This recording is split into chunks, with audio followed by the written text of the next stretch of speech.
en el párrafo 6 vemos lo que podemos llamar como la inmutabilidad de la justificación. Le doy lectura. Dice: la justificación de los creyentes bajo el Antiguo Testamento fue, en todos estos sentidos, una y la misma que la justificación de los creyentes bajo el Nuevo Testamento. Quizás la mayoría de los que estemos aquí, quizás en algún momento nos preguntamos cómo se salvaban los santos del Antiguo Testamento. Yo me lo llegaba a preguntar. ¿Y cómo se salvaban ellos? Sí, bueno, este párrafo nos habla de eso. Y nos dice que la justificación de los creyentes bajo el Antiguo Testamento fue en todos los sentidos una y la misma que la justificación de los creyentes bajo el Nuevo Testamento. O sea, Abraham, Moisés, David, todos los santos fueron salvos, fueron justificados de la misma manera que nosotros. ¿Cómo? Por la fe. Por la fe. Pero aún con todo, yo decía, bueno, sí, pero yo sí puedo ver a Cristo, gracias a Dios por la fe. Y lo veo claramente en la cruz, siendo crucificado por mis pecados. Pero ellos, ¿cómo lo podían ver si Cristo no había sido crucificado? O sea, sí entiendo por la fe, pero la fe, ahora mi duda era, ¿en qué? Pero bueno, primeramente entendamos que es por la fe. Gálatas 3, 6 al 8. Así Abraham creyó a Dios y le fue contado por justicia. Sabed por tanto que los que son de fe, estos son hijos de Abraham. Y la Escritura, previendo que Dios había de justificar por la fe a los gentiles, dio de antemano la buena nueva a Abraham. Unas versiones dicen evangelizó a Abraham. La buena nueva, el evangelio a Abraham, diciendo: en ti serán benditas todas las naciones. ¿Qué le dice? De tu simiente vendrá aquel que aplastará, ¿qué? La cabeza de la serpiente, aquel que derrotará a todos los enemigos. Entonces fue cuando el Señor me empezó a enseñar, es por la fe, en alguna sombra, en algún tipo, en alguna promesa de algo que apuntaba a mi Señor Jesucristo. ¿Ok? Entonces ahí está. La fe en algo que apuntaba a mi Señor Jesucristo. ¿Ok? Abraham no lo sabía del todo, no lo sabía del todo. Pero Dios sí. Dios sí. Y él creyó, o sea, de mí viene el Salvador. Eso lo creyó Abraham. No tenía todos los detalles que tenemos nosotros. Por eso yo hago este comentario, o sea, Cristo es tan glorioso que su sombra, ¿sí ven? El Antiguo Testamento, Cristo, Nuevo Testamento, la luz de Cristo, su sombra en el Antiguo Testamento, salva. Entonces nosotros miramos hacia la cruz de Cristo, un evento histórico, real, que ya ocurrió. Y cuando hoy predicamos, tenemos que predicar la realidad, ¿verdad, mis hermanos? O sea, el evangelio completo. Hoy Dios ya salva, es decir, siempre fue salvando usando toda la revelación que Él había dado. No pensemos que vamos a evangelizar a alguien explicando solamente Génesis 3:15. Mira, me pecaron, pero ves, Dios ahí prometió que vendría uno. Listo, no. Tenemos que ir ¿hasta dónde? Hasta la cruz de nuestro Señor Jesucristo, en nuestro caso. En el caso de ellos, hasta lo que Dios les había revelado hasta el momento en que ellos vivieron. Pero siempre tenían fe en esa promesa. Siempre tenían presente la promesa de Génesis 3:15. Se fue comunicando de boca en boca. Acuérdense, vivían mucho tiempo, había mucho tiempo para verse y comunicarse. Entonces, de nuevo, en el Antiguo Testamento, ellos eran justificados por la fe en la promesa de que vendría a alguien a salvarlos. Génesis 3:15. Pondré enemistad entre ti y la mujer, entre tu simiente y la simiente suya. Esta te herirá en la cabeza y tú le herirás en el calcañar. Después leemos más adelante, en Génesis 4, 25 y 26. Y conoció de nuevo Adán a su mujer, la cual dio a luz un hijo y llamó su nombre Set. Porque Dios, dijo ella, me ha sustituido otro hijo en lugar de Abel, a quien mató Caín. A Set también le nació un hijo y llamó su nombre Enos. Entonces dice, los hombres comenzaron a invocar el nombre de Jehová. Comenzaron a orar, pero ¿qué es lo que oraban? ¿Qué le pedían? Señor, cumple tu promesa. Que llegue ese que va a aplastar la cabeza de nuestro enemigo. Es lo que empezaban ellos a hacer. Entonces, digo, gracias Señor que nos tocó vivir de este lado de la resurrección. Nosotros tenemos mucha luz, tenemos toda la revelación. Es más, es clara, es precisa. Mucho más que la que tenían en el Antiguo Testamento, eso es cierto. ¿Sí, mis hermanos? Pero a veces pensamos que ellos entendían menos de lo que realmente entendían. Podemos pensar eso. Pero mira, ve Hebreos 11, 8 al 10. Por la fe Abraham, siendo llamado, obedeció para salir al lugar que había de recibir como herencia y salió sin saber a dónde iba. Por la fe habitó como extranjero en la tierra prometida como en tierra ajena. Morando en tiendas, con Isaac y Jacob, coherederos de la misma promesa. ¿Pero por qué? Vean qué dice. Porque esperaba la ciudad que tiene fundamentos, cuyo arquitecto y constructor es Dios. Hubo un tiempo en el que yo creía, mis hermanos, en ese milenio futuro. Un tiempo yo lo creía. En el que decía, bueno, los judíos anhelan llegar a su tierra y demás. Cuando el Señor me enseña estas verdades, digo, hoy Abraham no tenía su fe puesta en ese pedazo de tierra, Palestina, física. Él esperaba la ciudad que tiene fundamentos, cuyo arquitecto y constructor es Dios. Él sabía que lo que Dios le había prometido es que una tierra gloriosa. Ahora diríamos, bueno, fue Abraham. Bueno, dice Hebreos 11, del 13 al 16. Conforme a la fe murieron todos estos. Y vean ustedes, ahí Hebreos ha mencionado varios que se le llaman héroes de la fe. Dice, sin haber recibido lo prometido, sino mirándolo de lejos y creyéndolo y saludándolo y confesando que eran extranjeros y peregrinos sobre la tierra. Pero ya habla de que de muchos santos, ¿sí, mis hermanos? No solo de Abraham, muchos santos. ¿Y qué dice? Porque los que esto dicen claramente dan a entender que buscan una patria. Pues si hubiesen estado pensando en aquella de donde salieron, se refiere a la tierra de Palestina, ciertamente tenían tiempo de volver. Pero anhelaban una mejor, esto es, celestial. ¿Ven? Ellos entendían. Por lo cual Dios no se avergüenza de llamarse Dios de ellos porque les ha preparado una ciudad. Entonces los santos del Antiguo Testamento fueron justificados por la fe. Por creer en la promesa, o por creer en alguna profecía, alguna sombra, algún tipo que apuntaba a nuestro Señor Jesucristo. Esto, mis hermanos, también ya lo vimos en el capítulo 8 de Cristo el Mediador, párrafo 6. Solo lo voy a leer. Lo vimos en su tiempo.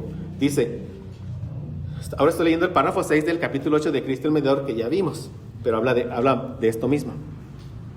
Aun cuando el precio de la redención no fue realmente pagado por Cristo hasta después de su encarnación, sin embargo, la virtud, la eficacia y los beneficios de la misma fueron comunicados a los escogidos en todas las épocas desde el principio del mundo, como en las promesas, tipos y sacrificios y por medio de los mismos, en los cuales fue revelado y señalado como la simiente que heriría la cabeza de la serpiente, y como el cordero inmolado desde la fundación del mundo, siendo el mismo ayer, hoy y por los siglos.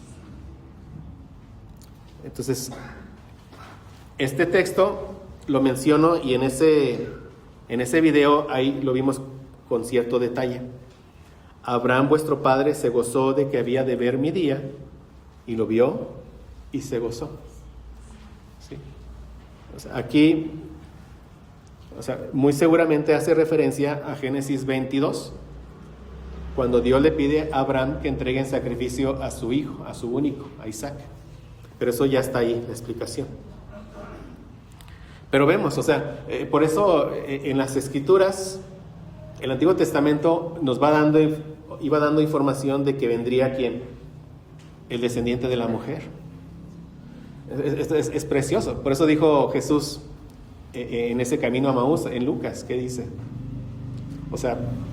Ve la ley y los profetas, todo, los salmos, ¿hablan de quién? Testifican de mí. Y dice, y él les explicaba lo que de él hablaban las Escrituras y qué decían los que iban con él en el camino a Emaús. Dice, ¿recuerdas cómo ardía nuestro corazón? Entonces, gracias al Señor, ¿verdad?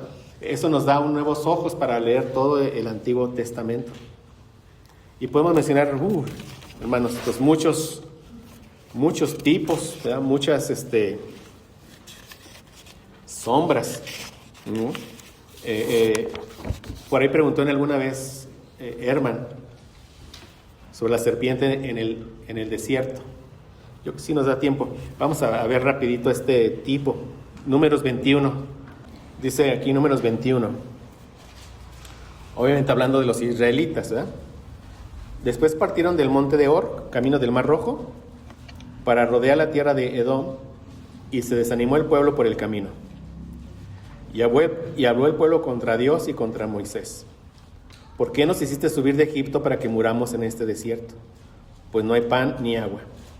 Y nuestra alma tiene fastidio de este pan tan liviano. ¿Y se refiere a qué? Al maná del cielo. Otro tipo de Cristo. Y Jehová envió entre el pueblo serpientes ardientes que mordían al pueblo, y murió mucho pueblo de Israel.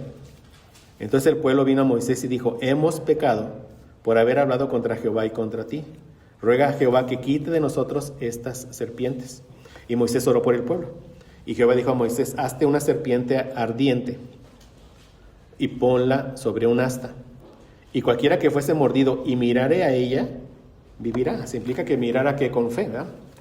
Y Moisés hizo una serpiente de bronce y la puso sobre un asta. Y cuando alguna serpiente mordía a alguno, ya iba a morir, ¿verdad? Pero que miraba la serpiente de bronce y vivía. Y después el Señor Jesús nos dice en Juan 3, 14 y 15, si quieren moverse ahí. Y como Moisés levantó la serpiente en el desierto, hace referencia a este evento que acabamos de leer. Así es necesario que el Hijo del Hombre sea levantado. Hace referencia a qué? A que iba a ser ¿qué? Crucificado. Para que todo aquel que en él cree no se pierda, mas tenga vida eterna. Entonces vemos algunos paralelos, ¿verdad? Aquellos que miraban esa serpiente de bronce ya habían sido mordidos. O sea, ya iban ¿qué? A morir. Y miraban y vivían. Bueno, nosotros estamos muertos en delitos y pecados. La ira de Dios era sobre nosotros. Dios nos da esa fe preciosa. Miramos a aquel que fue levantado y nos dio vida eterna. Sabemos que la serpiente es significado de ¿qué? De maldición. A veces es chocante entender esto, ¿verdad? Pero ¿por qué un animal maldito? Bueno, porque ¿qué dice la Biblia de nuestro Señor Jesucristo? Maldito el que es colgado de un madero. Él cargó con nuestra maldición. Hermanos, es precioso que nosotros podemos entender todo eso, ¿verdad? Pero vemos cómo Dios siempre fue dejando todo apuntaba a nuestro Señor Jesucristo. ¿Qué pueden ustedes recordarse de sombras, tipos? El maná del cielo. Dios lo enviaba, ¿para qué? Para sustentarles la vida. ¿Qué dijo Jesús? Yo soy el pan del cielo. El que coma de mí no tendrá hambre jamás. El que beba de mí no tendrá sed jamás. La vara de Aarón. ¿Qué pasó? Los de Coré se rebelan contra el Señor. Porque ellos querían ser, o sea, eran levitas, pero querían ser sacerdotes. Y Dios les dice: no, yo escojo a mi sacerdote. Entonces les dice a todas las tribus: traigan una vara, y traigan, incluido la vara de Aarón, córtenla. Entonces esa vara está muerta, ya no tiene nutrientes, córtenla y tráiganla. Y la vara que reverdezca, eso les dirá a quién he escogido yo para que sea el sacerdote. ¿Y cuál reverdeció? Dice, la de Aarón. Bueno, y esa vara de Aarón ¿dónde fue colocada, mis hermanos? En el arca del pacto. ¿Y dónde se colocaba el arca del pacto? En el lugar santísimo. ¿Por qué? Porque apuntaba que a nuestro Señor Jesucristo. Se dice en Isaías que Él fue cortado de la tierra de los vivientes. Realmente murió, pero Dios lo resucitó, confirmando que Él es el sumo sacerdote que Dios había escogido para nosotros. Así, hermanos. Aquí dejé la Pascua.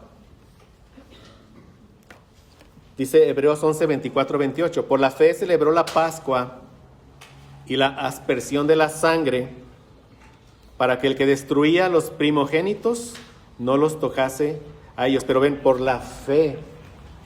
¿Quién celebró la Pascua? Moisés, por la fe.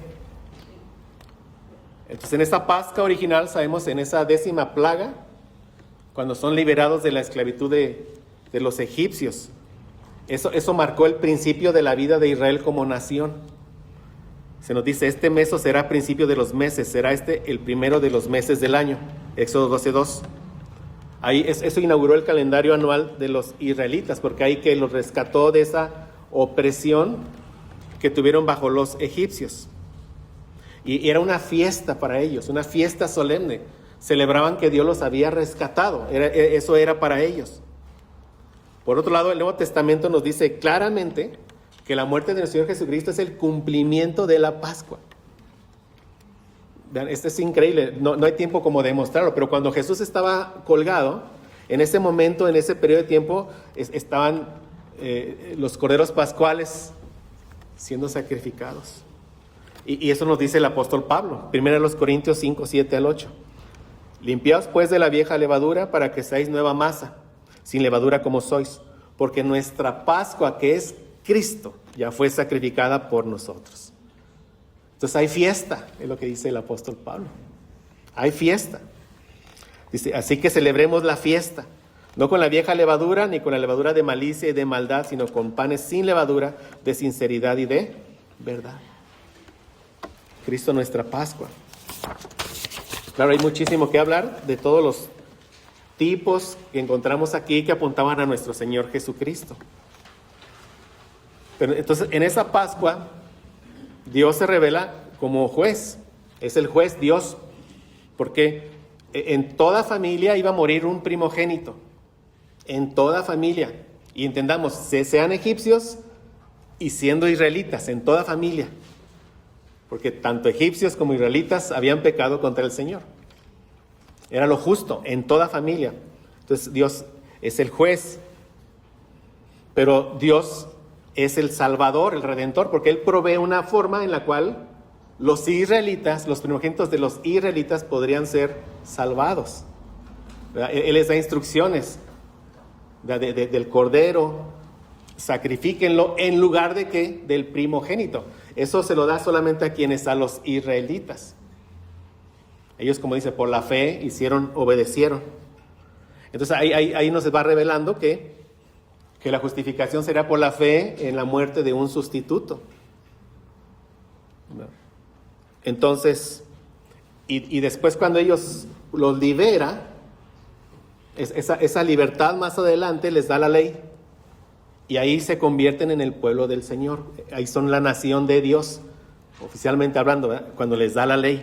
Entran en un pacto con Dios. Todo eso ocurre ahí. En nosotros ocurre lo mismo, pero que en un cumplimiento que es espiritual. Sabemos que Dios Padre es el juez, pero su juicio ¿contra quién es? Contra su Hijo Jesucristo. Dios Hijo es nuestro Salvador. ¿Sí?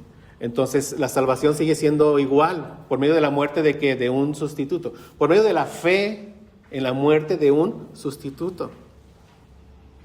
En nuestro caso, por la muerte de nuestro Señor Jesucristo, como nuestro sustituto. Y cuando nosotros fuimos comprados por la sangre de Cristo, pasamos a ser parte de ¿qué? De un nuevo pacto. ¿Verdad? Somos libres, por eso somos parte de un nuevo pacto. Los egipcios fueron libres, fueron parte del antiguo pacto. Ahí hay más, hermanos, que hablar de todo esto. Y en todas las escrituras, obviamente, gracias a Dios. Entonces, esta verdad de que todos los creyentes han sido justificados por la fe, de nuevo una promesa, tipo, profecía, que apuntaba a Cristo, nos debe de llevar a darle la gloria a nuestro Señor Jesucristo. Solo en Él hay salvación. Él es el mismo ayer, hoy y por los siglos. Él nunca cambia. Y la manera en que Él justifica también nunca ha cambiado. Solamente por la fe en Él. Nunca la gloria del hombre. ¿La gloria para quién? Para nuestro Señor Jesucristo. Cristo siempre ha sido el único medio para nuestra justificación. Amén. Bueno, así llegamos al final de este capítulo 11 de la justificación. Vimos en el párrafo 1 una definición de la justificación. Recordémonos, la imputación de la obra de Cristo completa, su obediencia completa, al que es justificado por medio de ¿qué? Por la fe, solamente por la fe.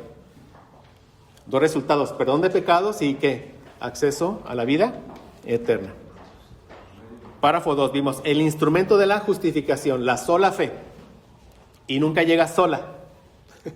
La sola fe que nunca llega sola, acompañada de buenas obras. Párrafo 3, la causa de la justificación, la pura gracia del Señor. Nada en nosotros. Párrafo 4, la ejecución de la justificación en el tiempo, decretada eternamente en el pacto salutis, obtenida en la historia salutis, en la vida de mi Señor Jesucristo, aplicada a mí en mi ordo salutis. ¿Sí? Párrafo 5, lo que vimos ya, ese fruto continuo de la justificación. Como creyentes seguimos viendo nuestros pecados ya justificados como verdaderos pecados, ofensas graves a Dios y a mi prójimo. Pero Dios continúa perdonándonos en base a ¿qué? A la obra siempre de nuestro Señor Jesucristo. Y párrafo 6, la inmutabilidad de la justificación. La justificación es una y la misma, tanto en el Antiguo Testamento como en el Nuevo Testamento. Amén. Oremos. Padre, gracias, Señor, porque por gracia nos instruyes, Padre. Y de nuevo, si nos ayudas a entender algo, es solo por tu Espíritu Santo, Señor. Te damos gracias por eso, Padre. Que esto nos lleve a amarte más a ti, Señor, para poder caminar cada vez en vidas que te den la gloria a ti, Señor. Como aprendimos hoy, si alguno de nosotros estamos en ese pecado, Señor, ayúdanos a arrepentirnos pronto, Padre. No apartes la luz de tu rostro de nosotros, Señor. Sigue teniendo misericordia de nosotros. Y gracias porque sabemos que aún seguimos pecando, pero ya no hay condenación sobre nosotros. Todos los pecados pasados, presentes, futuros, ya fueron perdonados por la obra de nuestro Señor Jesucristo en la cruz. Damos la gloria a nuestro Señor Jesucristo. Gracias, seguimos pidiendo este tiempo, Padre, en tus manos, por los méritos de Cristo en la cruz. Amén.